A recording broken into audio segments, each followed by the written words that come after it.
ਆਪਾਂ ਜੋ ਕਿ ਇੱਥੇ UGC ਨੈਟ ਪੇਪਰ 1 ਦੀ ਤਿਆਰੀ ਕਰ ਰਹੇ ਹਾਂ ਉਹਦੇ ਵਿੱਚ ਆਪਣਾ ਨੈਕਸਟ ਟੌਪਿਕ ਅੱਜ ਹੈਗਾ ਲਰਨਿੰਗ ਤੋਂ ਬਾਅਦ ਆਪਾਂ ਇੰਡੀਵਿਜੂਅਲ ਡਿਫਰੈਂਸਿਸ ਕਰਾਂਗੇ। ਤਾਂ ਚਲੋ ਜੀ ਆਪਾਂ ਸਟਾਰਟ ਕਰਦੇ ਹਾਂ ਟੀਚਿੰਗ ਐਪਟੀਟਿਊਡ ਦਾ ਟੌਪਿਕ ਲਰਨਿੰਗ ਕੀ ਹੁੰਦੀ ਆ।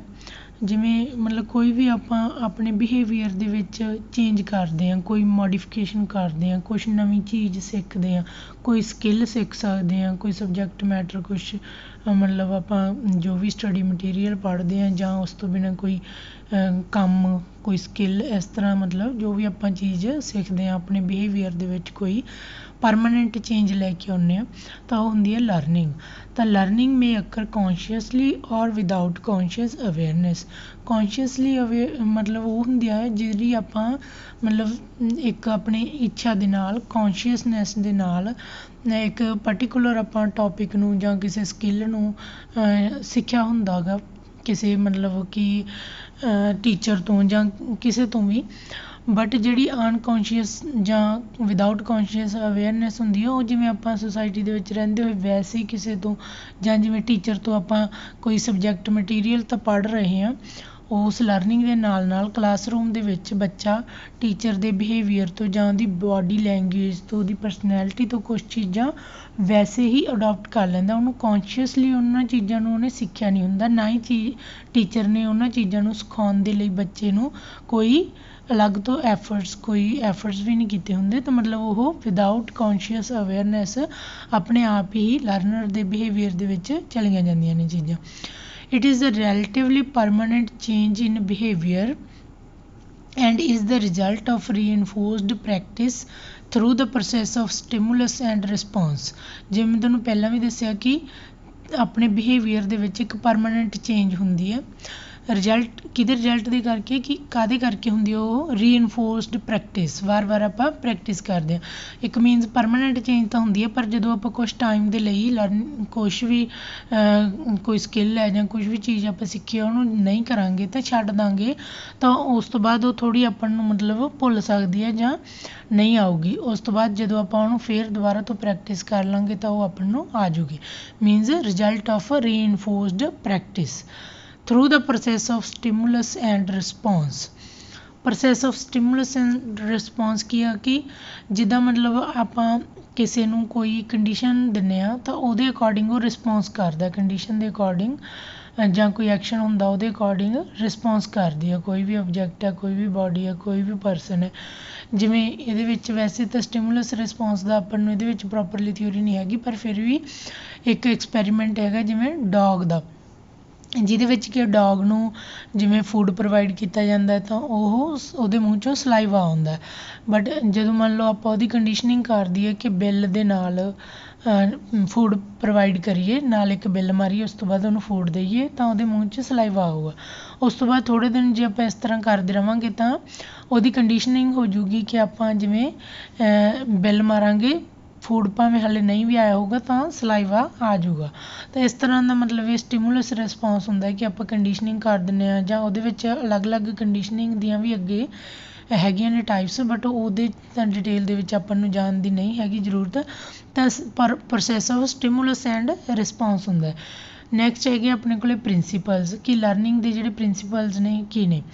ਐਸੋਸੀਏਸ਼ਨ ਕਿ ਐਸੋਸੀਏਸ਼ਨ ਦੇ ਨਾਲ ਜਿਵੇਂ ਲਾਈਫ ਦੇ ਨਾਲ ਜੋੜ ਕੇ ਜਾਂ ਫਿਰ ਜਿੱਦਾਂ ਦਾ ਲਰਨਰ ਹੈ ਉਹਦੇ ਅਕੋਰਡਿੰਗ ਉਹਦੀਆਂ ਨੀਡਸ ਦੇ ਅਕੋਰਡਿੰਗ ਜਾਂ ਉਹਦੇ ਪਹਿਲਾਂ ਵਾਲੇ ਜੋ ਪ੍ਰੀਵੀਅਸ ਲੈਵਲ ਹੈ ਨੌਲੇਜ ਦਾ। ਜਿਵੇਂ ਆਪਾਂ ਕਹਿੰਦੇ ਹਾਂ PK ਟੈਸਟਿੰਗ ਕਰਨੀ ਚਾਹੀਦੀ ਹੈ ਬੱਚਿਆਂ ਦੀ ਜਦੋਂ ਆਪਾਂ ਉਹਨਾਂ ਨੂੰ ਕੋਈ ਟੌਪਿਕ ਕਰਵਾਉਣਾ ਹੈ ਕਲਾਸ ਦੇ ਵਿੱਚ ਉਹਨਾਂ ਦੇ ਲੈਵਲ ਦੇ ਅਕੋਰਡਿੰਗ ਆਪਾਂ ਨੂੰ ਟੀਚਿੰਗ ਮੈਥਡਸ ਹੈ ਜਿਹੜੇ ਉਹ ਯੂਜ਼ ਕਰਨੇ ਚਾਹੀਦੇ ਆ। ਜਾਂ ਉਸ ਤੋਂ ਬਿਨਾਂ ਇੰਡੀਵਿਜੂਅਲ ਡਿਫਰੈਂਸਿਸ ਹੁੰਦੇ ਆ ਉਹਦੇ ਅਕੋਰਡਿੰਗ ਆਪਾਂ ਨੂੰ ਮਤਲਬ ਐਸੋਸ਼ੀਏਟ ਕਰਕੇ ਅਕੋਰਡਿੰਗਲੀ ਜਿੱਦਾਂ ਦਾ ਬਿਹੇਵੀਅਰ ਬੱਚੇ ਦਾ ਜਾਂ ਜਿੱਦਾਂ ਦੀ ਲਾਈਫ ਦੇ ਵਿੱਚ ਉਹਨੂੰ ਨੀਡ ਹੈ ਉਹਦੇ ਅਕੋਰਡਿੰਗ ਆਪਾਂ ਨੂੰ ਲਰਨਿੰਗ ਕਰਵਾਉਣੀ ਚਾਹੀਦੀ ਹੈ। ਨੈਕਸਟ ਹੈਗਾ ਪ੍ਰੈਕਟਿਸ ਆਪਾਂ ਪਹਿਲਾਂ ਵੀ ਕਿਹਾ ਕਿ ਜਦੋਂ ਕੋਈ ਚੀਜ਼ ਆਪਾਂ ਛੱਡ ਦਿੰਦੇ ਹਾਂ ਉਹ ਆਪਾਂ ਨੂੰ ਨਹੀਂ ਆਊਗੀ। ਉਸ ਤੋਂ ਬਾਅਦ ਪ੍ਰੈਕਟਿਸ ਦੇ ਨਾਲ ਮੀਨਸ ਲਰਨਿੰਗ ਹੈ ਜਿਹੜੀ ਉਹ ਪ੍ਰੈਕਟਿਸ ਦੇ ਨਾਲ ਹੁੰਦੀ ਹੈ। ਰਿਵਾਰਡਸ ਬਹੁਤ ਜ਼ਿਆਦਾ ਰੋਲ ਪਲੇ ਕਰਦੇ ਨੇ ਲਰਨਿੰਗ ਦੇ ਵਿੱਚ। ਰਿਵਾਰਡ ਜਿਵੇਂ ਕੋਈ ਪੋਜ਼ੀਟਿਵ ਰੀਇਨਫੋਰਸਮੈਂਟ ਵੀ ਹੋ ਸਕਦੀ ਹੈ ਜਾਂ ਕੁਛ ਆਪਣੀ ਸੈਟਿਸਫੈਕਸ਼ਨ ਜਦੋਂ ਆਪਾਂ ਕਿਸੇ ਚੀਜ਼ ਨੂੰ ਕਰਦੇ ਹਾਂ ਜਾਂ ਕਿਸੇ ਸਕਿੱਲ ਨੂੰ ਸਿੱਖਦੇ ਹਾਂ ਉਸ ਤੋਂ ਬਾਅਦ ਜਦੋਂ ਆਪਾਂ ਨੂੰ ਸੰਤੁਸ਼ਟੀ ਹੁੰਦੀ ਹੈ, ਸੈਟਿਸਫੈਕਸ਼ਨ ਹੁੰਦੀ ਹੈ ਉਹ ਆਪਾਂ ਨੂੰ ਇੱਕ ਰਿਵਾਰਡ ਹੁੰਦਾ। ਜਾਂ ਉਸ ਤੋਂ ਬਿਨਾਂ ਆਪਾਂ ਨੂੰ ਕੋਈ ਜਿਵੇਂ ਕੋਈ ਟੈਸਟ ਕਲੀਅਰ ਹੋ ਗਿਆ, ਮੰਨ ਲਓ ਆਪਾਂ ਕਿਸੇ ਪੇਪਰ ਦੀ ਤਿਆਰੀ ਕਰ ਰਹੇ ਹਾਂ, ਤਾਂ ਉਹ ਆਪਣਾ ਇੱਕ ਰਿਵਾਰਡ ਹੋ ਗਿਆ, ਆਪਾਂ ਨੂੰ ਰਿਵਾਰਡ ਦੇ ਤੌਰ 'ਤੇ, ਜਾਂ ਫਿਰ ਰੀਇਨਫੋਰਸਮੈਂਟ ਦੇ ਤੌਰ 'ਤੇ ਆਪਾਂ ਨੂੰ ਸ਼ਾਬਾਸ਼ ਮਿਲ ਗਈ, ਉਹ ਆਪਣੇ ਲਈ ਰਿਵਾਰਡ ਦਾ ਕੰਮ ਕਰਦੀਆਂ ਨੇ ਚੀਜ਼ਾਂ। ਤਾਂ ਰਿਵਾਰਡ ਹੈ ਜਿਹੜੇ, ਉਹਦੇ ਨਾਲ ਫਿਰ ਆਪਣੀ ਲਰਨਿੰਗ ਹੈ ਜਿਹੜੀ ਉਹ ਉਹਦੇ 'ਤੇ ਇਫੈਕਟ ਹੁੰਦਾ। ਨੈਕਸਟ ਆਪਾਂ ਕਦੇ ਫਿਰ ਹੋਰ ਜ਼ਿਆਦਾ ਮਤਲਬ ਸ਼ਿੱਦਤ ਦੇ ਨਾਲ ਲਰਨਿੰਗ ਕਰਦੇ ਹਾਂ। ਕਲੈਰਿਟੀ ਬਹੁਤ ਜ਼ਰੂਰੀ ਹੈ ਕਿ ਜੋ ਵੀ ਆਪਾਂ ਟੌਪਿਕ ਕਰਨਾ ਉਹਦਾ ਆਪਾਂ ਨੂੰ ਇਹ ਕਲੀਅਰ ਹੋਣਾ ਚਾਹੀਦਾ ਕਿ ਇਹਦਾ ਪਰਪਸ ਕੀ ਆ, ਕਲੈਰਿਟੀ ਹੋਣੀ ਚਾਹੀਦੀ ਹੈ। ਫਿਰ ਆਪਾਂ ਨੂੰ ਸਬਜੈਕਟ ਮਟੀਰੀਅਲ ਜਾਂ ਸਕਿੱਲ ਦੀ ਕਲੈਰਿਟੀ ਹੋਣੀ ਚਾਹੀਦੀ ਹੈ ਕਿ ਆਪਾਂ ਕੀ ਸਿੱਖਣਾ ਹੈਗਾ, ਤਾਂ ਕਲੈਰਿਟੀ ਹੈ ਜਿਹੜੀ ਉਹ ਵੀ ਰੋਲ ਪਲੇ ਕਰਦੀ ਹੈ। ਨੈਕਸਟ ਹੈਗਾ ਆਪਣੇ ਕੋਲ ਮਲਟੀਪਲ ਐਕਸਪੋਜ਼ਰ, ਕਿ ਇੱਕ ਚੀਜ਼ ਨੂੰ ਇੱਕ ਹੀ ਵੇ ਨਾਲ ਨਹੀਂ ਕੀਤਾ ਜਾ ਸਕਦਾ, ਬਹੁਤ ਸਾਰੇ ਤਰੀਕਿਆਂ ਨਾਲ ਸਿੱਖਿਆ ਜਾ ਸਕਦਾ। ਅਲੱਗ-ਅਲੱਗ ਟੀਚਰ ਅਲੱਗ-ਅਲੱਗ ਵੇ ਅਪਣਾ ਸਕਦੇ ਨੇ, ਜਾਂ ਫਿਰ ਅਲੱਗ-ਅਲੱਗ ਸਟੂਡੈਂਟਸ ਨੇ ਜਿਹੜੇ, ਜਿਵੇਂ ਇੰਡੀਵਿਜੂਅਲ ਡਿਫਰੈਂਸਿਸ ਵੀ ਅਗਲਾ ਟੌਪਿਕ ਆਪਣਾ ਹੈਗਾ। ਇੰਡੀਵਿਜੂਅਲ ਡਿਫਰੈਂਸਿਸ ਦੇ ਅਕੋਰਡਿੰਗ ਬੱਚੇ ਦਾ ਹਰੇਕ ਦਾ ਸਿੱਖਣ ਦਾ ਜਿਹੜਾ ਹੈਗਾ ਤਰੀਕਾ ਹੈ ਜਾਂ ਉਹ ਵੀ ਵੱਖਰਾ ਵੱਖਰਾ ਹੋ ਸਕਦਾ, ਇਸ ਲਈ ਮਲਟੀਪਲ ਐਕਸਪੋਜ਼ਰ ਹੋਣਾ ਚਾਹੀਦਾ। ਇੱਕ ਹੀ ਤਰੀਕੇ ਨਾਲ ਕੋਈ ਚੀਜ਼ਾਂ ਨੂੰ ਆਪਾਂ ਨਹੀਂ ਰੱਟਾਫਾਈ ਕਰਨਾ ਹੁੰਦਾ। ਵੇਰੀਡ ਲਰਨਿੰਗ ਐਬਿਲਿਟੀ, ਜਿਵੇਂ ਬੱਚਿਆਂ ਦੀ ਅਲੱਗ-ਅਲੱਗ ਲਰਨਿੰਗ ਐਬਿਲਿਟੀ ਹੁੰਦੀ ਹੈ, ਕੋਈ ਜਲਦੀ ਲਰਨ ਕਰ ਲੈਂਦਾ ਕਿਸੇ ਚੀਜ਼ ਨੂੰ, ਕੋਈ ਜ਼ਿਆਦਾ ਟਾਈਮ ਲਾਉਂਦਾ। ਹਰੇਕ ਦੀ ਆਪਦੀ ਲਰਨਿੰਗ ਦੀ ਜਿਹੜੀ ਪੇਸ ਹੁੰਦੀ ਹੈ, ਮੀਨਜ਼ ਰਫਤਾਰ ਹੁੰਦੀ ਹੈ, ਉਹਦੇ ਅਕੋਰਡਿੰਗ ਆਪਾਂ ਉਹਦੀ ਐਬਿਲਿਟੀ ਦੇ ਅਕੋਰਡਿੰਗ ਹੀ ਬੱਚਿਆਂ ਦੇ ਲੈਵਲ ਦੇ ਅਕੋਰਡਿੰਗ, ਉਹਨਾਂ ਦੀ ਐਬਿਲਿਟੀ ਦੇ ਅਕੋਰਡਿੰਗ ਹੀ ਲਰਨਿੰਗ ਕਰਵਾਉਂਦੇ। ਇਫੈਕਟਿਵ ਕਮਿਊਨੀਕੇਸ਼ਨ, ਜਿਵੇਂ ਪਹਿਲਾਂ ਵੀ ਆਪਾਂ ਪਿਛਲੇ ਲੈਕਚਰ ਦੇ ਵਿੱਚ ਪੜ੍ਹਿਆ ਸੀਗਾ ਕਿ ਜਿਵੇਂ ਇੱਕ ਕਲਾਸਰੂਮ ਹੈ, ਤਾਂ ਕਲਾਸਰੂਮ ਦੇ ਵਿੱਚ ਕੀ ਆ, ਟੀਚਰ ਅਤੇ ਸਟੂਡੈਂਟ ਦੀ ਕਮਿਊਨੀਕੇਸ਼ਨ ਹੁੰਦੀ ਆ, ਇੰਟਰੈਕਸ਼ਨ ਹੁੰਦੀ ਆ। ਜੇ ਇੰਟਰੈਕਟਿਵ ਹੋਊਗਾ ਕਲਾਸਰੂਮ ਦਾ ਮਾਹੌਲ, ਤਾਂ ਉੱਥੇ ਲਰਨਿੰਗ ਜ਼ਿਆਦਾ, ਮਤਲਬ ਇੱਕ ਤਾਂ ਇੰਟਰਸਟ ਹੋਊਗਾ, ਕਲਾਸ ਦੇ ਵਿੱਚ ਇੰਟਰਸਟ ਪੈਦਾ ਹੋਊਗਾ, ਤਾਂ ਉਹਦੇ ਨਾਲ ਕੀ ਆ, ਬੱਚੇ ਮਤਲਬ ਕਿ ਐਕਟਿਵਲੀ ਸਿੱਖਣਗੇ, ਐਕਟਿਵਲੀ ਪਾਰਟੀਸਪੇਟ ਕਰਨਗੇ, ਤਾਂ ਫਿਰ ਉਹਨਾਂ ਚੀਜ਼ਾਂ ਦੀ ਰਿਟੈਂਸ਼ਨ ਵੀ, ਉਹਨਾਂ ਚੀਜ਼ਾਂ ਨੂੰ ਯਾਦ ਵੀ ਜ਼ਿਆਦਾ ਦੇਰ ਤੱਕ ਰੱਖ ਸਕਣਗੇ, ਅਤੇ ਮੀਨਜ਼ ਲਰਨਿੰਗ ਵੀ ਜ਼ਿਆਦਾ ਇਫੈਕਟਿਵ ਵੇ ਨਾਲ ਹੋਊਗੀ। ਇਫੈਕਟਿਵ ਕਮਿਊਨੀਕੇਸ਼ਨ ਹੈ ਜਿਹੜੀ ਉਹ ਬਹੁਤ ਜ਼ਿਆਦਾ ਰੋਲ ਪਲੇ ਕਰਦੀ ਹੈ। ਇਸ ਤੋਂ ਬਿਨਾਂ ਲਰਨਿੰਗ ਦੇ ਵਿੱਚ ਕੁਛ ਚੀਜ਼ਾਂ ਨੇ ਕਿ ਕੰਟੀਨਿਊਟੀ ਹੋਣੀ ਚਾਹੀਦੀ ਹੈ, ਜਿਵੇਂ ਕਿ ਸਟਿਮੂਲਸ ਰਿਸਪੌਂਸ ਦੀ ਆਪਾਂ ਗੱਲ ਕੀਤੀ ਸੀ ਕਿ ਸਟਿਮੂਲਸ ਤੋਂ ਬਾਅਦ ਨਾਲ ਦੀ ਨਾਲ ਉਹਦਾ ਮਤਲਬ ਕਿ ਉਹਦਾ ਰਿਵਾਰਡ ਜਾਂ ਉਹਦਾ ਰਿਸਪੌਂਸ ਹੋਣਾ ਚਾਹੀਦਾ। ਜੇ ਮਤਲਬ ਥੋੜ੍ਹਾ ਸਟਿਮੂਲਸ ਦੇ ਵਿੱਚ ਆਪਾਂ ਥੋੜ੍ਹੀ ਗੈਪ ਦੇਤਾ, ਤਾਂ ਫਿਰ ਉਹਦੇ ਨਾਲ ਉਹ ਰਿਸਪੌਂਸ ਨਹੀਂ ਆਊਗਾ। ਤਾਂ ਇਸੇ ਤਰ੍ਹਾਂ ਹੀ ਮਤਲਬ ਕੁਛ ਹੋਰ ਚੀਜ਼ਾਂ ਨੇ ਜੋ ਆਪਾਂ ਮਤਲਬ ਕਰ ਸਕਦੇ ਹਾਂ ਕਿ ਐਸੋਸੀਏਸ਼ਨ ਹੋ ਗਈ, ਪ੍ਰੈਕਟਿਸ ਹੋ ਗਿਆ, ਇਸ ਤਰ੍ਹਾਂ ਦੀਆਂ ਮਤਲਬ ਹੋਰ ਵੀ ਇਫੈਕਟਿਵ ਵੇ ਦੇ ਨਾਲ ਲਰਨਿੰਗ ਨੂੰ ਕਰਨ ਦੇ ਲਈ ਆਪਾਂ ਐਕਟਿਵ ਪਾਰਟੀਸਪੇਸ਼ਨ ਵਗੈਰਾ ਕਰਵਾ ਸਕਦੇ ਹਾਂ। ਨੈਕਸਟ ਹੈ ਆਪਣੇ ਕੋਲੇ ਲਰਨਰ ਕਿਹੜੀ ਟਾਈਪ ਦੇ ਹੋ ਸਕਦੇ ਨੇ। Visual learner, auditory learners, motor learners, kinesthetic learners ਅਤੇ ਲੌਜੀਕਲ। ਇਹਦੇ ਵਿੱਚ ਜਸਟ ਆਪਾਂ ਯਾਦ ਹੀ ਰੱਖਣਾ ਮਤਲਬ ਕਿ ਵਿਜ਼ੂਅਲ ਲਰਨਰਸ ਜਿਹੜੇ ਲੋਕ ਮਤਲਬ ਜਾਂ ਜਿਹੜੇ ਬੱਚੇ ਵਿਜ਼ੂਅਲ ਐਕਟੀਵਿਟੀਜ਼ ਦੇ ਥਰੂ ਦੇਖ ਕੇ ਕਿਸੇ ਚੀਜ਼ਾਂ ਨੂੰ ਜ਼ਿਆਦਾ ਸਿੱਖਦੇ ਆ, ਵਿਜ਼ੂਅਲ ਦੇ ਥਰੂ ਜ਼ਿਆਦਾ ਸਿੱਖਦੇ ਆ, ਤਾਂ ਉਹਨਾਂ ਨੂੰ ਆਪਾਂ ਵਿਜ਼ੂਅਲ ਲਰਨਰਸ ਦੀ ਕੈਟੇਗਰੀ ਦੇ ਵਿੱਚ ਰੱਖ ਦਿੰਦੇ ਹਾਂ। ਆਡੀਟਰੀ ਜਿਹੜੇ ਸੁਣ ਕੇ ਸਿੱਖਦੇ ਨੇ ਜ਼ਿਆਦਾਤਰ ਚੀਜ਼ਾਂ, ਮਤਲਬ ਕਿ ਜਿਵੇਂ ਕਿ ਮਿਊਜ਼ਿਕ ਵਗੈਰਾ ਜਿਹਨੇ ਸਿੱਖਣਾ ਤਾਂ ਉਹ ਸੁਣ ਕੇ ਜਾਂ ਇਸ ਤਰ੍ਹਾਂ ਕਰਕੇ, ਹੈ ਨਾ। ਵਿਜ਼ੂਅਲ ਚੀਜ਼ਾਂ ਨੇ ਜਿਹਦੀ, ਜਿਵੇਂ ਡਰਾਮਾ ਵਗੈਰਾ ਹੋ ਗਿਆ ਜਾਂ ਐਕਟਿੰਗ ਵਗੈਰਾ ਹੋ ਗਈ, ਉਹ ਦੇਖ ਕੇ ਐਕਟਿੰਗ ਕਰਨੀ। ਮੋਟਰ ਲਰਨਰਸ ਕੁਛ ਆਪਣੀ ਫਿਜ਼ੀਕਲ ਐਕਟੀਵਿਟੀ, ਕਾਈਨੈਸਥੈਟਿਕ ਵੀ ਇਹਦੇ ਵਿੱਚ ਆ ਜਾਂਦਾ, ਜਿਵੇਂ ਫਿਜ਼ੀਕਲ ਐਕਟੀਵਿਟੀ ਕਰਨੀ, ਕੁਛ ਗੇਮਸ ਵਗੈਰਾ, ਉਸ ਤਰ੍ਹਾਂ ਦੀਆਂ ਮਤਲਬ ਚੀਜ਼ਾਂ ਨੇ ਜਿਹੜੀਆਂ ਕਰਕੇ ਦੇਖਣੀਆਂ, ਕਰਕੇ ਸਿੱਖਣੀਆਂ, ਜਾਂ ਕੋਈ ਸਕਿੱਲ ਹੁੰਦੀ ਆ ਉਹਨੂੰ ਵੀ ਆਪਾਂ ਮੋਟਰ ਐਕਟੀਵਿਟੀ ਦੇ ਥਰੂ ਸਿੱਖਦੇ ਹਾਂ। ਕਾਈਨੈਸਥੈਟਿਕ ਵੀ ਸੇਮ ਹੀ ਆ, ਸਪੋਰਟਸ ਵਗੈਰਾ ਜਾਂ ਇਸ ਤਰ੍ਹਾਂ ਦੀਆਂ ਚੀਜ਼ਾਂ ਜੋ ਆਪਾਂ ਫਿਜ਼ੀਕਲ ਐਕਟੀਵਿਟੀ ਦੇ ਥਰੂ ਇਮੀਡੀਏਟ ਕਰਕੇ ਕਿਸੇ ਨੂੰ ਸਿੱਖਦੇ ਹਾਂ। ਨੈਕਸਟ ਹੈਗਾ ਆਪਣੇ ਕੋਲ ਲੌਜੀਕਲ ਲਰਨਰਸ, ਜਿਵੇਂ ਸਾਇੰਸ, ਮੈਥ ਵਗੈਰਾ ਜਿਹੜੇ ਸਟੂਡੈਂਟਸ ਪੜ੍ਹਦੇ ਨੇ, ਤਾਂ ਉਹਨਾਂ ਦੇ ਲੌਜੀਕਲ ਲਰਨਰਸ ਹੁੰਦੇ ਨੇ ਉਹ ਮੋਸਟਲੀ, ਕਿ ਉਹ ਲੌਜਿਕ ਦੇ ਥਰੂ ਸਿੱਖਦੇ ਨੇ ਚੀਜ਼ਾਂ, ਨਾ ਉਹ ਵਿਜ਼ੂਅਲ ਜਾਂ ਆਡੀਓ। ਉਹਨਾਂ ਚੀਜ਼ਾਂ ਦੀ ਤਾਂ ਚਲੋ ਹੈਲਪ ਲਰਨਿੰਗ ਦੇ ਵਿੱਚ ਹੁੰਦੀ ਆ, ਬਟ ਲੌਜੀਕਲ ਉਹਨਾਂ ਨੂੰ ਮਤਲਬ ਕੰਸੈਪਟ ਚਾਹੀਦਾ ਹੁੰਦਾ, ਉਹਦੇ ਪਿੱਛੇ ਰੀਜ਼ਨ ਚਾਹੀਦਾ ਹੁੰਦਾ, ਤਾਂ ਉਹ ਇਸ ਤਰ੍ਹਾਂ ਦੀਆਂ ਚੀਜ਼ਾਂ ਦੇ ਨਾਲ ਸਿੱਖਦੇ ਨੇ। ਤਾਂ ਉਹ ਜ਼ਿਆਦਾਤਰ ਮੈਥਮੈਟਿਕਸ ਦੇ ਵਿੱਚ ਜਾਂਦੇ ਨੇ ਜ਼ਿਆਦਾ ਸਟੂਡੈਂਟ ਇਸ ਤਰ੍ਹਾਂ ਦੇ।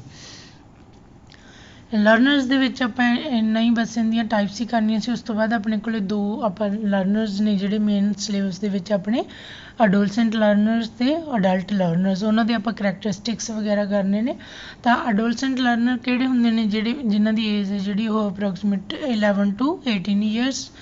ਤਾਂ ਅਡੋਲਸੈਂਸ ਪੀਰੀਅਡ ਕਿਹੜਾ ਹੁੰਦਾ ਹੈਗਾ, ਇੱਕ मीनस बच्चा अडोलसेंट तो बाद फिर अडल्टहुड च आंदा। ਇਹ ਇੱਕ ट्रांजिशन पीरियड हैगा फ्रॉम चाइल्डहुड टू अडल्टहुड। ਉਹਦੇ ਵਿੱਚ ਆਉਂਦਾ ਮਤਲਬ ਚਾइल्डहुड ਤੇ ਅਡਲਟहुड ਦੇ ਵਿੱਚ ਅਡੋਲਸੈਂਟ ਪੀਰੀਅਡ ਆਉਂਦਾ 11 ਤੋਂ 18। ਮੋਸਟ ਮਤਲਬ ਕਿ ਆਪਾਂ ਕਹਿੰਦੇ ਆ ਕਿ stiff and storm the condition ਹੁੰਦੀ ਆ ਇੱਥੇ, ਸਿਚੁਏਸ਼ਨ ਹੁੰਦੀ ਆ, ਬਹੁਤ ਜ਼ਿਆਦਾ ਉਤਰਾਅ ਚੜਾਅ ਆਉਂਦੇ ਨੇ ਇਮੋਸ਼ਨਲੀ ਫਿਜ਼ੀਕਲੀ, ਮਤਲਬ ਬੱਚਾ ਕਾਫੀ ਕੁਛ ਇਹਦੇ ਵਿੱਚ ਹੁੰਦਾ। ਮਤਲਬ ਇਸ ਟਾਈਮ ਦੇ ਵਿੱਚ ਜੇ ਸਹੀ ਡਾਇਰੈਕਸ਼ਨ ਮਿਲ ਜੇ ਬੱਚੇ ਨੂੰ ਤਾਂ ਉਹ ਬਹੁਤ ਜ਼ਿਆਦਾ ਠੀਕ ਰਹਿੰਦਾ। ਜੇ ਅਦਰਵਾਈਜ਼ ਜੇ ਕੁਛ ਇੱਦਾਂ ਮਤਲਬ ਗਲਤ ਐਕਟੀਵਿਟੀ ਦੇ ਵਿੱਚ ਕਿਸੇ ਪਾਸੇ ਬੱਚਾ ਪੈ ਜਾਵੇ ਤਾਂ ਉੱਥੇ ਫਿਰ ਇਹ ਏਜ ਮੀਨਸ ਆਪਾਂ ਕਹਿ ਸਕਦੇ ਹਾਂ ਵੀ ਬੱਚੇ ਦਾ ਲਾਈਫ ਵੀ ਬਣਾ ਸਕਦੀ ਅਤੇ ਉਹਨੂੰ ਵਿਗਾੜ ਵੀ ਸਕਦੀ ਹੈ। ਕਰੈਕਟਰਿਸਟਿਕਸ ਕਿਹੜੇ ਨੇ ਕਿ ਇੰਟਲੈਕਚੁਅਲ ਡਿਵੈਲਪਮੈਂਟ, ਇਸ ਏਜ ਦੇ ਵਿੱਚ ਇੰਟਲੈਕਚੁਅਲ ਡਿਵੈਲਪਮੈਂਟ ਹੈ ਜਿਹੜੀ ਉਹ ਪੀਕ 'ਤੇ ਹੁੰਦੀ ਆ।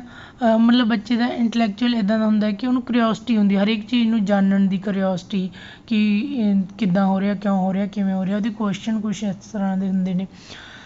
ਸੋਸ਼ਲ ਡਿਵੈਲਪਮੈਂਟ ਹੈ, ਸੋਸ਼ਲ ਡਿਵੈਲਪਮੈਂਟ ਉਹਦੀ ਇਸ ਫੇਸ 'ਤੇ ਹੁੰਦੀ ਹੈ ਕਿ ਆਪਾਂ ਜਿਵੇਂ ਮਤਲਬ ਹਾਲੇ ਉਹਨੇ ਸਟਾਰਟ ਕੀਤਾ ਹੁੰਦਾ ਸੋਸ਼ਲ ਆਪਣਾ ਜਿਹੜਾ ਹੈਗਾ ਐਕਟੀਵਿਟੀ ਕਰਨਾ ਜਾਂ ਸੋਸ਼ਲ ਇੰਟਰੈਕਸ਼ਨ ਲੋਕਾਂ ਦੇ ਨਾਲ ਵਿਚਰਨਾ, ਹਾਲੇ ਜਸਟ ਮਤਲਬ ਕਿ ਸੁਸਾਇਟੀ ਦੇ ਵਿੱਚ ਵਿਚਰਨਾ ਸ਼ੁਰੂ ਕੀਤਾ ਹੁੰਦਾ ਤਾਂ ਸੋਸ਼ਲ ਡਿਵੈਲਪਮੈਂਟ ਹੈ ਜਿਹੜੀ ਉਹ ਸਟਾਰਟ ਹੋ ਰਹੀ ਹੁੰਦੀ ਹੈ। ਅਤੇ ਇਸ ਜਿਹੜੇ ਫੇਜ਼ ਦੇ ਵਿੱਚ ਜਾਂਦੀ ਐਡੋਲਸੈਂਟ ਦੇ ਐਂਡ ਤੱਕ ਜਾਂਦੇ ਜਾਂਦੇ ਸੋਸ਼ਲ ਡਿਵੈਲਪਮੈਂਟ ਪ੍ਰੋਪਰਲੀ ਹੋ ਜਾਂਦੀ ਹੈ। ਬੱਚਾ ਜਿਵੇਂ ਐਕਟਿਵਲੀ ਪਾਰਟੀਸਪੇਟ ਕਰਦਾ ਸੋਸ਼ਲ ਡਿਵੈਲਪਮੈਂਟ ਦੇ ਲਈ, ਜਿਵੇਂ ਕਿ ਕਿਸੇ ਫੰਕਸ਼ਨ ਵਗੈਰਾ 'ਤੇ ਜਾਂ ਕਿਸੇ ਧਾਰਮਿਕ ਫੰਕਸ਼ਨ ਹੋ ਗਿਆ ਜਾਂ ਕੋਈ ਬਾਹਰ ਜਿਵੇਂ ਸਾਂਝਾ ਕੋਈ ਪ੍ਰੋਗਰਾਮ ਹੋ ਗਿਆ ਉੱਥੇ ਵੱਧ ਚੜ੍ਹ ਕੇ ਹਿੱਸਾ ਲੈਂਦੇ ਨੇ ਬੱਚੇ ਇਸ ਏਜ ਦੇ ਹੁੰਦੇ ਨੇ ਜਿਹੜੇ। ਨੈਕਸਟ ਹੈ ਆਪਣੇ ਕੋਲ ਇਮੋਸ਼ਨਲ ਐਂਡ ਸਾਈਕੋਲੋਜੀਕਲ ਡਿਵੈਲਪਮੈਂਟ। ਜਿਵੇਂ ਮੈਂ ਤੁਹਾਨੂੰ ਪਹਿਲਾਂ ਵੀ ਦੱਸਿਆ ਕਿ ਇਸ ਏਜ ਦੇ ਵਿੱਚ ਬਹੁਤ ਜ਼ਿਆਦਾ ਉਤਰਾਅ ਚੜ੍ਹਾਅ ਹੁੰਦੇ ਨੇ। ਇਮੋਸ਼ਨਲੀ ਬਹੁਤ ਜ਼ਿਆਦਾ ਅਨਸਟੇਬਲ ਸਟੇਟ ਹੁੰਦੀ ਆ। ਇਮੋਸ਼ਨਲੀ ਮੀਨਸ ਇੱਕਦਮ ਬਹੁਤ ਜ਼ਿਆਦਾ ਖੁਸ਼ੀ ਮਹਿਸੂਸ ਕਰ ਲੈਣੀ ਕਿਸੇ ਚੀਜ਼ ਦੀ, ਇੱਕਦਮ ਬਹੁਤ ਜ਼ਿਆਦਾ ਡਾਊਨ ਫੀਲ ਕਰਨਾ, ਸਟਰੈਸਡ ਫੀਲ ਕਰਨਾ, ਐਨਜ਼ਾਈਟੀ ਵਗੈਰਾ, ਮਤਲਬ ਇਸ ਤਰ੍ਹਾਂ ਦੇ ਇਮੋਸ਼ਨਸ ਆ ਜਿਹੜੇ ਉਹ ਬਹੁਤ ਜ਼ਿਆਦਾ ਫਲਕਚੁਏਟ ਕਰਦੇ ਆ, ਸਟੇਬਲ ਨਹੀਂ ਹੁੰਦੇ, ਆਪਣੇ ਇਮੋਸ਼ਨਸ 'ਤੇ ਕੰਟਰੋਲ ਨਹੀਂ ਹੁੰਦਾ। ਸਾਈਕੋਲੋਜੀਕਲ ਡਿਵੈਲਪਮੈਂਟ, ਸਾਈਕੋਲੋਜੀਕਲੀ ਵੀ ਬੱਚੇ ਨੂੰ ਮਤਲਬ ਬਹੁਤ ਜ਼ਿਆਦਾ ਸਪੋਰਟ ਦੀ ਲੋੜ ਹੁੰਦੀ ਆ। ਜਿਵੇਂ ਇਮੋਸ਼ਨਲੀ ਜਦੋਂ ਬਹੁਤ ਐਵੇਂ ਫੀਲ ਕਰਦਾ ਕਿ ਲੋਅ ਫੀਲ ਕਰਦਾ ਜਾਂ ਕੁਛ ਡਿਪਰੈਸ਼ਨ ਜਾਂ ਐਨਜ਼ਾਈਟੀ ਵਗੈਰਾ ਕੁਛ ਇਸ ਤਰ੍ਹਾਂ ਦੀਆਂ ਚੀਜ਼ਾਂ ਫੀਲ ਕਰਦਾ ਤਾਂ ਉਦੋਂ ਸਾਈਕੋਲੋਜੀਕਲੀ ਮਤਲਬ ਉਹਨੂੰ ਸਪੋਰਟ ਦੀ ਲੋੜ ਹੁੰਦੀ ਆ। ਤਾਂ ਨੈਕਸਟ ਆਪਣੇ ਕੋਲ ਮੋਰਲ ਡਿਵੈਲਪਮੈਂਟ। ਮੋਰਲ ਡਿਵੈਲਪਮੈਂਟ ਦੇ ਵਿੱਚ ਜਿਵੇਂ ਵੈਲਿਊਜ਼, ਐਥਿਕਸ ਵਗੈਰਾ ਇਸ ਚੀਜ਼ ਦੇ ਵਿੱਚ ਹਾਲੇ ਸਿੱਖਦਾ ਹੈਗਾ ਬੱਚਾ। ਨੈਕਸਟ ਆ ਜਾਂਦਾ ਆਪਣੇ ਕੋਲ ਅਡਲਟ ਲਰਨਰਸ। ਅਡਲਟ ਲਰਨਰਸ ਕਿਹੜੇ ਹੁੰਦੇ, ਜਿਵੇਂ 18 ਦੀ ਏਜ 'ਤੇ ਪਹੁੰਚ ਗਏ ਉਸ ਤੋਂ ਬਾਅਦ ਆਪਾਂ ਅਡਲਟ ਦੇ ਵਿੱਚ ਆ ਜਾਂਦੇ ਹਾਂ। ਅਡਲਟ ਫੁੱਲੀ ਮਚਿਓਰ ਹੁੰਦੇ ਨੇ, ਡਿਵੈਲਪਡ ਹੁੰਦੇ ਨੇ, ਤਾਂ ਉਹਨਾਂ ਦੀ ਮਤਲਬ ਇਮੋਸ਼ਨਲੀ ਸਟੇਬਲ ਹੁੰਦੇ ਨੇ, ਅਕੈਡਮਿਕ ਵੀ ਆਲਮੋਸਟ ਕੰਪਲੀਟ ਮਤਲਬ ਆਪਣੀ ਹੁੰਦਾ ਕਿ ਆਪਣੇ ਹਿਸਾਬ ਦੇ ਨਾਲ ਉਹ ਅੱਗੇ ਆਪਣੀ ਸਟੱਡੀ ਜਿਹੜੀ ਹੈਗੀ ਉਹ ਕਰਦੇ ਨੇ, ਆਪਣੀ ਇੱਛਾ ਦੇ ਨਾਲ, ਆਪਣੀ ਚੋਇਸ ਦੇ ਨਾਲ ਉਹ ਪੜ੍ਹਦੇ ਨੇ। ਸੋਸ਼ਲ ਡਿਵੈਲਪਮੈਂਟ ਵੀ ਉਹਨਾਂ ਦੀ ਪ੍ਰੋਪਰਲੀ ਹੋ ਚੁੱਕੀ ਹੁੰਦੀ ਹੈ, ਸੁਸਾਇਟੀ ਦੇ ਵਿੱਚ ਉਹਨਾਂ ਨੂੰ ਵਿਚਰਨਾ ਆ ਜਾਂਦਾ ਪ੍ਰੋਪਰਲੀ, ਉਹਨਾਂ ਦੇ ਫਰੈਂਡਸ ਵਗੈਰਾ ਜਾਂ ਉਸ ਤਰ੍ਹਾਂ ਮਤਲਬ ਸਰਕਲ ਬਣ ਜਾਂਦੇ ਨੇ ਆਪਦੇ ਇੰਟਰਸਟ ਦੇ ਅਕੋਰਡਿੰਗ। ਇਮੋਸ਼ਨਲੀ ਵੀ ਸਟੇਬਲ ਹੁੰਦੇ ਨੇ, ਮਚਿਓਰ ਹੁੰਦੇ ਨੇ, ਇਮੋਸ਼ਨਸ 'ਤੇ ਕੰਟਰੋਲ ਹੁੰਦਾ, ਕਿਵੇਂ ਕਿਸ ਸਿਚੁਏਸ਼ਨ ਦੇ ਵਿੱਚ ਕਿਸ ਢੰਗ ਦੇ ਨਾਲ ਮਤਲਬ ਬਿਹੇਵ ਕਰਨਾ ਉਹ ਸਾਰਾ ਉਹਨਾਂ ਨੂੰ ਸਿੱਖ ਲਿਆ ਹੁੰਦਾ। ਮੀਨਸ ਕੋਗਨੇਟਿਵ ਡਿਵੈਲਪਮੈਂਟ ਇੰਟਲੈਕਚੁਅਲ ਦੇ ਵਿੱਚ ਆ ਜਾਂਦਾ, ਜਿਵੇਂ ਕਾਫੀ ਹੱਦ ਤੱਕ ਉਹਨਾਂ ਦੀ ਪ੍ਰੋਪਰਲੀ ਹੋ ਜਾਂਦੀ ਹੈ ਕੋਗਨੇਟਿਵ ਡਿਵੈਲਪਮੈਂਟ। ਤਾਂ ਉਸ ਤੋਂ ਬਾਅਦ ਮੀਨਸ ਉਹ ਆਪਣੇ ਡਿਸੀਜ਼ਨਸ ਲੈਣ ਦੇ ਕਾਬਲ ਹੋ ਜਾਂਦੇ ਨੇ, ਆਪਣੀ ਜੋ ਵੀ ਜੇ ਕੁਛ ਸਟੱਡੀ ਕਰਨੀ ਆ ਤਾਂ ਉਹਨਾਂ ਨੇ ਆਪਣੀ ਉਹਦੇ ਹਿਸਾਬ ਨਾਲ ਕਰਨੀ ਆ ਕਿ ਉਹਨਾਂ ਨੂੰ ਉਹਨਾਂ ਦੇ ਹਿਸਾਬ ਨਾਲ ਮੀਨਸ ਸਟੱਡੀ ਮਟੀਰੀਅਲ ਚਾਹੀਦਾ ਜਾਂ ਜਿਵੇਂ ਕਹਿ ਲਓ ਆਪਣੀ ਪੇਸ ਦੇ ਹਿਸਾਬ ਨਾਲ, ਆਪਣੀ ਮਤਲਬ ਸਪੀਡ ਦੇ ਹਿਸਾਬ ਨਾਲ ਕਰਦੇ ਆ। ਪਰ ਐਡੋਲਸੈਂਟ ਹੈ ਜਿਵੇਂ ਉਹਦੇ ਵਿੱਚ ਆਪਾਂ ਜਿਵੇਂ ਆਪਾਂ ਉਹਨਾਂ ਨੂੰ ਇੰਟਰਸਟ ਪੈਦਾ ਕਰਾਂਗੇ ਉਸ ਹਿਸਾਬ ਨਾਲ ਉਹ ਪੜ੍ਹਨਗੇ। ਜੇ ਮੀਨਸ ਉਹਨਾਂ ਦਾ ਇੰਟਰਸਟ ਬ੍ਰੇਕ ਹੋ ਗਿਆ ਕਿਸੇ ਚੀਜ਼ ਦੇ ਵਿੱਚੋਂ ਐਡੋਲਸੈਂਟ ਦਾ ਤਾਂ ਉੱਥੇ ਆਪਾਂ ਨੂੰ ਇੰਟਰਸਟ ਬਣਾਉਣ ਲਈ ਕਾਫੀ ਐਫਰਟਸ ਕਰਨੇ ਪੈਣਗੇ। ਪਰ ਅਡਲਟ ਦੇ ਵਿੱਚ ਉਹਨਾਂ ਨੂੰ ਆਪਣੀ ਨੀਡ ਦਾ ਜਾਂ ਆਪਣੀ ਰਿਸਪੋਂਸੀਬਿਲਿਟੀ ਦਾ ਪਤਾ ਹੁੰਦਾ, ਉਦੋਂ ਆਪਾਂ ਨੂੰ ਮਤਲਬ ਕਿ ਜੇ ਕੋਈ ਬੋਰਿੰਗ ਟੋਪਿਕ ਵੀ ਆ, ਕੋਈ ਇਸ ਤਰ੍ਹਾਂ ਦਾ ਸਬਜੈਕਟ ਵੀ ਆ, ਉਹਨੂੰ ਪੜ੍ਹਾਉਣ ਲਈ ਉਵੇਂ ਐਫਰਟਸ ਜਾਂ ਉਹਨੂੰ ਇੰਟਰਸਟਿੰਗ ਬਣਾਉਣਾ ਇਸ ਤਰ੍ਹਾਂ ਦੀਆਂ ਕੁਛ ਚੀਜ਼ਾਂ ਨਹੀਂ ਕਰਨੀਆਂ ਪੈਣਗੀਆਂ, ਕਿਉਂਕਿ ਅਡਲਟ ਨੂੰ ਜਿਹੜਾ ਉਹਦੀ ਵੈਲਿਊ ਦਾ ਪਤਾ ਹੋਊਗਾ ਉਹ ਉਹਦੇ ਅਕੋਰਡਿੰਗ ਆਪਣੀ ਐਡਜਸਟਮੈਂਟ ਕਰ ਲੈਣਗੇ। ਨੈਕਸਟ ਟੋਪਿਕ ਹੈਗਾ ਆਪਣੇ ਕੋਲ ਇਹਦੇ ਵਿੱਚ ਇੰਡੀਵਿਜੂਅਲ ਡਿਫਰੈਂਸਿਸ। ਕੀ ਹੁੰਦੇ ਨੇ ਇੰਡੀਵਿਜੂਅਲ ਡਿਫਰੈਂਸਿਸ? ਕੀ ਫਰਕ ਇੱਕ ਇਨਸਾਨ ਦੂਜੇ ਇਨਸਾਨ ਵਰਗਾ ਨਹੀਂ ਹੁੰਦਾ। ਹਰ ਇੱਕ ਇੰਡੀਵਿਜੂਅਲ ਦੇ ਵਿੱਚ ਦੂਜੇ ਇੰਡੀਵਿਜੂਅਲ ਨਾਲੋਂ ਕੁਛ ਡਿਫਰੈਂਸਿਸ ਹੁੰਦੇ ਨੇ, ਵੇਰੀਏਸ਼ਨ ਹੁੰਦੀ ਆ ਜਾਂ ਡੇਵੀਏਸ਼ਨ ਹੁੰਦੀ ਆ। ਉਹ ਵੇਰੀਏਸ਼ਨ ਜਾਂ ਡੇਵੀਏਸ਼ਨ ਜਿਹੜੀ ਇੰਡੀਵਿਜੂਅਲਸ ਦੇ ਅਮੰਗ ਹੁੰਦੀ ਆ, ਕਾਹਦੇ ਰਿਗਾਰਡ 'ਚ ਹੋ ਸਕਦੀ ਆ, ਜਿਵੇਂ ਫਿਜ਼ੀਕਲੀ ਕੋਈ ਹਾਈਟ ਵੇਟ, ਜਾਂ ਕੋਈ ਕਲਰ ਸਟਰੈਂਥ ਹੋ ਸਕਦੀ ਹੈ, ਜਾਂ ਇੰਟਲੈਕਚੁਅਲੀ ਕਹਿ ਸਕਦੇ ਹਾਂ ਆਪਾਂ ਇੰਟੈਲੀਜੈਂਸ ਦਾ ਫਰਕ ਹੋ ਸਕਦਾ, ਅਚੀਵਮੈਂਟ ਇੰਟਰਸਟ ਡਿਫਰੈਂਟ ਹੋ ਸਕਦੇ ਨੇ, ਐਟੀਟਿਊਡ ਐਪਟੀਟਿਊਡ ਜਾਂ ਸਕਿੱਲ ਵੀ ਕਿਸੇ ਦੀ ਕੋਈ ਸਕਿੱਲ ਅੱਛੀ ਹੁੰਦੀ ਹੈ, ਕਿਸੇ ਦੀ ਕੋਈ ਸਕਿੱਲ ਅੱਛੀ ਹੁੰਦੀ ਆ। ਇਸ ਤਰ੍ਹਾਂ ਮਤਲਬ ਕਿ ਇੰਡੀਵਿਜੂਅਲਸ ਦੇ ਵਿੱਚ ਡਿਫਰੈਂਸ ਪਾਏ ਜਾਂਦੇ ਨੇ। ਟਾਈਪਸ ਆਫ ਇੰਡੀਵਿਜੂਅਲ ਡਿਫਰੈਂਸਿਸ ਕਿਹੜੇ ਨੇ, ਉਹੀ ਜਿਵੇਂ ਆਪਾਂ ਪਿੱਛੇ ਸਾਰੀਆਂ ਗੱਲਾਂ ਕੀਤੀਆਂ ਨੇ। ਫਿਜ਼ੀਕਲ ਡਿਫਰੈਂਸਿਸ ਜਿਵੇਂ ਕਿਸੇ ਦੀ ਹਾਈਟ ਵੇਟ ਕਲਰ ਕੰਪਲੈਕਸ਼ਨ ਜਾਂ ਫਿਜ਼ੀਕਲੀ ਸਟਰੈਂਥ, ਇਸ ਤਰ੍ਹਾਂ ਦੀਆਂ ਜੋ ਚੀਜ਼ਾਂ ਨੇ ਉਹ ਫਿਜ਼ੀਕਲ ਡਿਫਰੈਂਸਿਸ ਦੇ ਵਿੱਚ ਆ ਜਾਂਦੀਆਂ ਨੇ। ਜਿਵੇਂ ਕਿ ਬੋਆਇਜ਼ ਦੀ ਗਰਲਸ ਦੇ ਵਿੱਚ ਸਟਰੈਂਥ ਦਾ ਫਰਕ ਹੁੰਦਾ, ਹਾਈਟ ਵੇਟ ਦਾ ਵੀ ਫਰਕ ਹੁੰਦਾ, ਤਾਂ ਇਹ ਚੀਜ਼ਾਂ ਮਤਲਬ ਜੈਂਡਰ 'ਤੇ ਵੀ ਡਿਪੈਂਡ ਕਰਦੀਆਂ ਨੇ। ਉਹ ਅੱਗੇ ਆਪਾਂ ਪੜ੍ਹਾਂਗੇ ਵੈਸੇ ਫੈਕਟਰਸ ਕਿ ਕਿਹੜੇ ਜਿਹੜੇ ਫੈਕਟਰਸ ਨੇ ਉਹ ਇੰਡੀਵਿਜੂਅਲ ਡਿਫਰੈਂਸਿਸ ਨੂੰ ਕਿਵੇਂ ਕਾਜ਼ ਕਰਦੇ ਨੇ। ਨੈਕਸਟ ਆਪਣੇ ਕੋਲ ਆ ਜਾਂਦਾ ਡਿਫਰੈਂਸਿਸ ਇਨ ਇੰਟੈਲੀਜੈਂਸ ਲੈਵਲ। ਕਿਸੇ ਦਾ ਮੀਨਜ਼ ਹਾਈ IQ ਹੁੰਦਾ, ਕਿਸੇ ਦਾ ਲੋ ਹੁੰਦਾ, ਮੀਨਜ਼ ਸੁਪੀਰੀਅਰ ਟੂ ਆਪਾਂ ਕਹਿ ਸਕਦੇ ਈਡੀਅਟ ਜਾਂ ਫੇਬਲ ਮਾਈਂਡਡ ਬੱਚੇ ਹੁੰਦੇ ਨੇ, ਕੁਛ ਮੈਂਟਲੀ ਰਿਟਾਰਡਡ ਵੀ ਹੋ ਸਕਦੇ ਨੇ, ਕੁਛ ਬਹੁਤ ਜ਼ਿਆਦਾ ਐਕਸਟਰਾ ਆਰਡੀਨਰੀ ਮਤਲਬ ਬਹੁਤ ਜ਼ਿਆਦਾ ਇੰਟੈਲੀਜੈਂਟ ਵੀ ਹੋ ਸਕਦੇ ਨੇ। ਇਸ ਤਰ੍ਹਾਂ ਇੰਟੈਲੀਜੈਂਸੀ ਦੇ ਵਿੱਚ ਡਿਫਰੈਂਸ ਪਾਇਆ ਜਾਂਦਾ। ਡਿਫਰੈਂਸ ਇਨ ਐਟੀਟਿਊਡ, ਕਿਸੇ ਦਾ ਪੋਜ਼ੀਟਿਵ ਹੈ ਲਾਈਫ ਨੂੰ ਲੈ ਕੇ, ਜਾਂ ਕਿਸੇ ਹੋਰ ਮਤਲਬ ਬਿਹੇਵੀਅਰ ਉਹਨਾਂ ਦਾ ਕਿੱਦਾਂ ਦਾ ਹੈਗਾ, ਉਹ ਐਟੀਟਿਊਡ ਉਹਨਾਂ ਦਾ, ਜਾਂ ਕਿਸੇ ਦਾ ਲੌਜੀਕਲ ਹੋ ਸਕਦਾ, ਕਿਸੇ ਦਾ ਨਹੀਂ ਹੋ ਸਕਦਾ। ਇਸ ਤਰ੍ਹਾਂ ਮਤਲਬ ਬਿਹੇਵੀਅਰ ਦੇ ਵਿੱਚ ਐਟੀਟਿਊਡ ਦੇ ਵਿੱਚ ਫਰਕ ਪਾਇਆ ਜਾਂਦਾ। Differences on account of gender ਦੇ ਬੇਸਿਸ 'ਤੇ ਡਿਫਰੈਂਸ, ਜਿਵੇਂ ਮੈਂ ਤੁਹਾਨੂੰ ਪਹਿਲਾਂ ਵੀ ਦੱਸਿਆ ਕਿ ਫਿਜ਼ੀਕਲ ਡਿਫਰੈਂਸਿਸ ਹੁੰਦੇ ਨੇ ਕਿ ਜੈਂਡਰ ਮੇਲ ਅਤੇ ਫੀਮੇਲ ਡਿਫਰੈਂਟ ਹੁੰਦੇ ਨੇ ਫਿਜ਼ੀਕਲ ਸਟਰੈਂਥ ਵਗੈਰਾ ਦੇ ਵਿੱਚ, ਹਾਈਟ ਵੇਟ ਵਗੈਰਾ ਦੇ ਵਿੱਚ। ਜਿਵੇਂ ਜਿਹੜੀਆਂ ਗਰਲਸ ਨੇ ਉਹ ਥੋੜ੍ਹੀ ਜਿਹੀਆਂ ਉਸ ਤਰ੍ਹਾਂ ਦੀਆਂ ਐਕਟੀਵਿਟੀਜ਼ ਕਰਦੀਆਂ ਨੇ ਜਿਹਦੇ ਵਿੱਚ ਫਿਜ਼ੀਕਲ ਸਟਰੈਂਥ ਦੀ ਘੱਟ ਲੋੜ ਪੈਂਦੀ ਆ, ਪਰ ਬੋਆਇਜ਼ ਜਿਹੜੇ ਉਹ ਉਸ ਕੰਮ ਨੂੰ ਆਸਾਨੀ ਦੇ ਨਾਲ ਕਰ ਲੈਂਦੇ ਨੇ। ਨੈਕਸਟ ਹੈ ਆਪਣੇ ਕੋਲ ਰੇਸ਼ੀਅਲ ਡਿਫਰੈਂਸਿਸ, ਜਿਵੇਂ ਰੇਸਿਸ ਦੇ ਅਕੋਰਡਿੰਗ, ਜਿਵੇਂ ਕਿਸੇ ਕਾਸਟ ਕਰੀਡ ਦੇ ਅਕੋਰਡਿੰਗ ਜਿਹੜੇ ਡਿਫਰੈਂਸਿਸ ਹੁੰਦੇ ਨੇ ਉਹ ਆ ਜਾਂਦੇ ਨੇ ਆਪਣੇ ਰੇਸ਼ੀਅਲ ਡਿਫਰੈਂਸਿਸ। ਕਿ ਜਿਵੇਂ ਆਪਾਂ ਕਹਿ ਦਿੰਦੇ ਹਾਂ ਕਿ ਇਹ ਨੀਗਰੋਜ਼ ਨੇ, ਕਾਲੇ ਨੇ, ਗੋਰੇ ਨੇ, ਇਸ ਤਰ੍ਹਾਂ ਮਤਲਬ ਕਿ ਅਲੱਗ-ਅਲੱਗ ਜਿਵੇਂ ਰੇਸਿਸ ਦੇ ਲੋਕ ਉਹਨਾਂ ਦੇ ਫੀਚਰਸ ਅਲੱਗ-ਅਲੱਗ ਹੋ ਸਕਦੇ ਨੇ।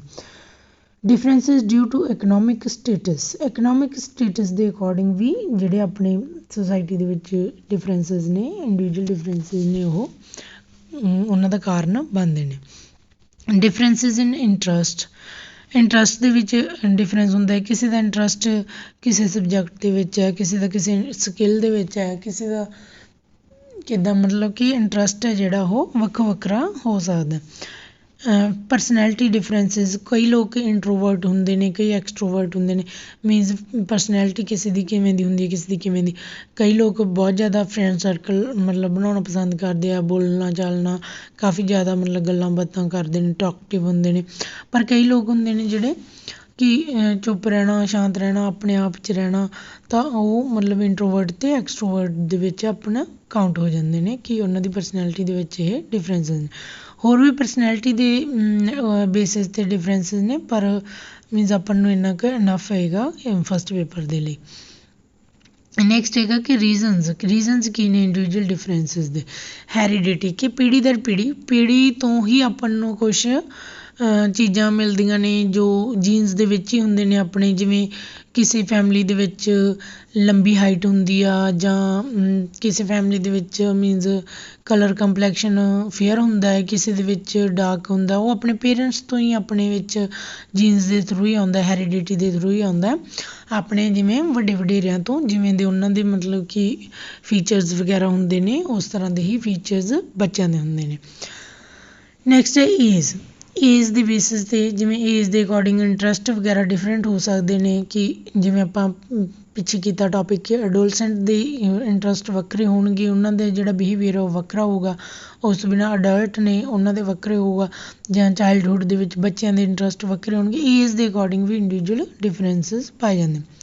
ਸੈਕਸ ਦੇ ਅਕੋਰਡਿੰਗ, ਜਿਵੇਂ ਆਪਾਂ ਪਹਿਲਾਂ ਹੀ ਦੱਸਿਆ ਤੁਹਾਨੂੰ, ਮੇਲ ਅਤੇ ਫੀਮੇਲ ਦੇ ਵਿੱਚ ਜਿਹੜੇ ਡਿਫਰੈਂਸਿਸ ਹੋਣਗੇ ਜਿਵੇਂ ਫਿਜ਼ੀਕਲੀ ਹੋ ਗਿਆ ਕਿ ਆਪਾਂ ਮਤਲਬ ਸਟਰੈਂਥ ਵਗੈਰਾ ਹੋ ਗਈ, ਹਾਈਟ ਵਗੈਰਾ ਹੋ ਗਈ, ਉਹ ਚੀਜ਼ਾਂ ਨੇ ਜੋ ਉਹ ਇਹਦੇ ਜੈਂਡਰ ਦੇ ਜਾਂ ਸੈਕਸ ਦੇ ਅਕੋਰਡਿੰਗ ਇੰਡੀਵਿਜੂਅਲ ਡਿਫਰੈਂਸਿਸ ਦੇ ਵਿੱਚ ਕਾਊਂਟ ਹੁੰਦੀਆਂ ਨੇ।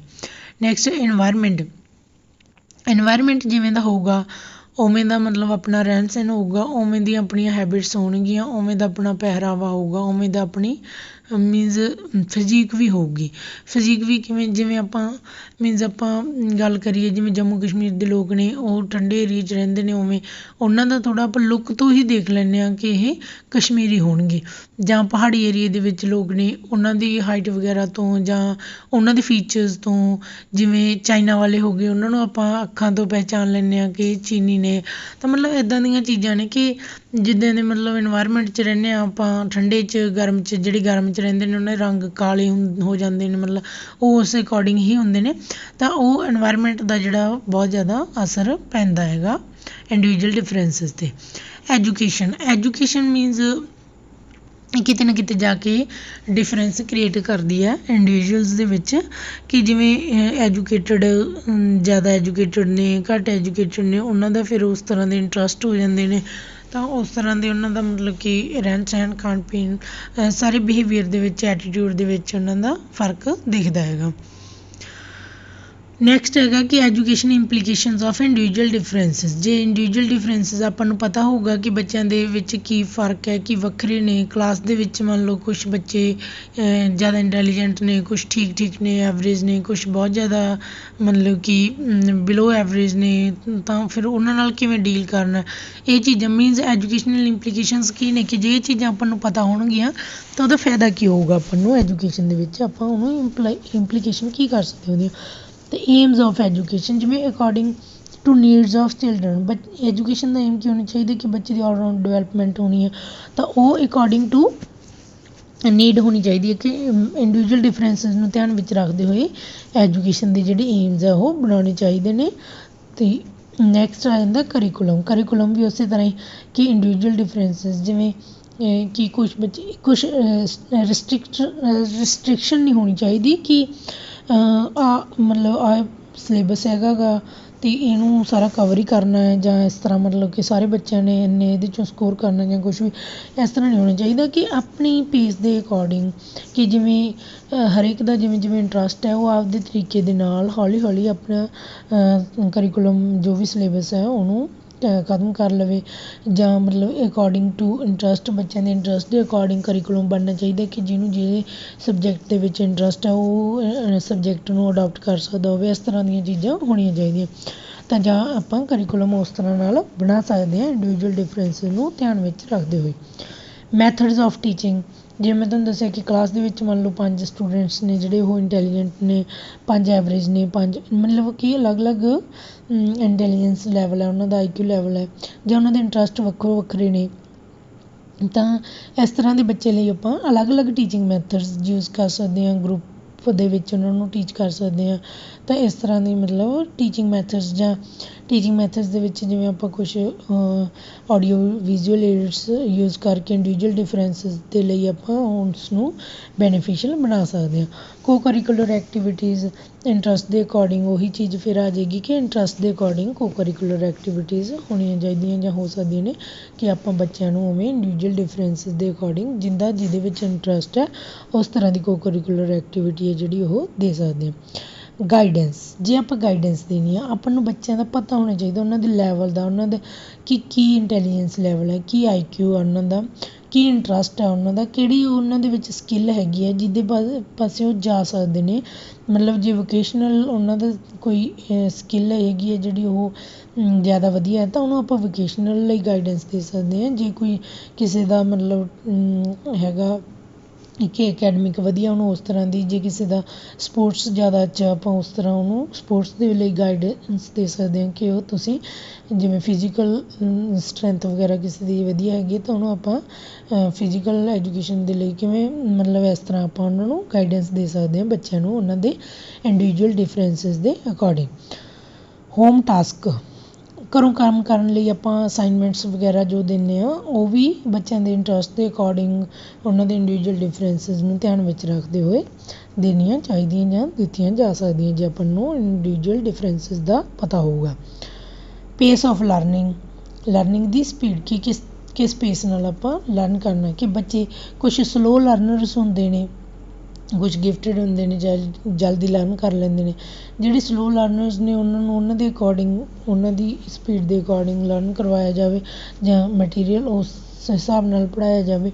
ਤਾਂ ਮਤਲਬ ਇਸ ਤਰ੍ਹਾਂ ਦੀਆਂ ਚੀਜ਼ਾਂ ਆਪਾਂ ਕਰ ਸਕਦੇ ਹਾਂ ਬੱਚਿਆਂ ਨੂੰ ਉਹਨਾਂ ਦੇ ਅਕੋਰਡਿੰਗ ਜੇ ਆਪਾਂ ਨੂੰ ਉਹਨਾਂ ਦੇ ਇੰਡੀਵਿਜੂਅਲ ਡਿਫਰੈਂਸਿਸ ਦਾ ਪਤਾ ਹੋਊਗਾ। ਨੈਕਸਟ ਆਪਾਂ ਫੈਕਟਰਸ ਅਫੈਕਟਿੰਗ ਟੀਚਿੰਗ ਹੈਗਾ ਉਹ ਨੈਕਸਟ ਲੈਕਚਰ ਦੇ ਵਿੱਚ ਕਰਾਂਗੇ। ਤਾਂ ਤਦ ਤੱਕ ਲਈ ਤੁਸੀਂ ਇਹ ਦੋਨੋਂ ਲੈਕਚਰਸ ਦੇਖ ਕੇ ਪ੍ਰੋਪਰਲੀ ਇਹਨਾਂ ਨੂੰ ਪ੍ਰਿਪੇਅਰ ਕਰ ਲੈਣਾ ਟੋਪਿਕ ਨੂੰ। Thank you.